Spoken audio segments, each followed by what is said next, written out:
Hey guys, this is Shakti Tech here, and today we'll be talking about a topic that you would not have seen coming if you followed this channel before. The title of this video is why you shouldn't be installing custom ROMs on your smartphones in 2019. Let's get right into the video. So, the first reason, security. Now, just take 2019 for example. There have been countless security breaches in many operating systems that include Android.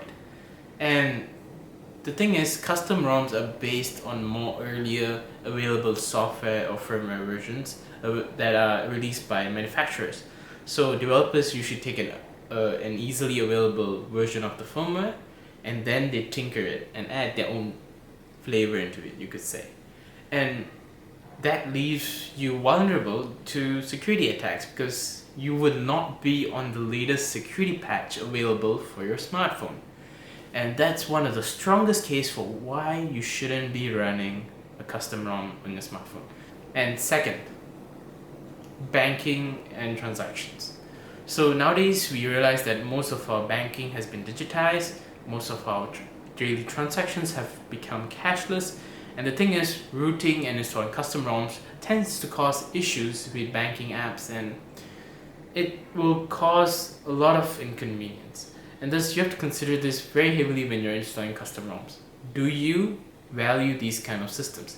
Do you like to do online banking? Do you like to do cashless payments? Like for example, once you install custom ROMs and root your phone even on a Samsung Galaxy phone, the Knox system basically self-destructs itself, and thus you can't use many features that are exclusive to this Knox brand, which includes Samsung Pay. And so, yeah, that's one thing to consider when you're planning to install custom ROMs on your smartphones in 2019. And thirdly, skins have gotten a lot better.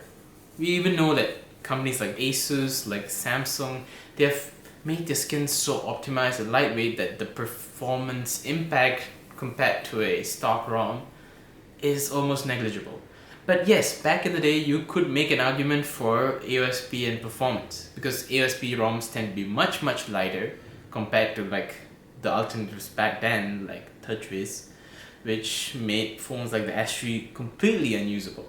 And yes, there was a case for custom ROMs back then, but nowadays we don't really need to install a custom ROM to get the most out of our phone when it comes to performance.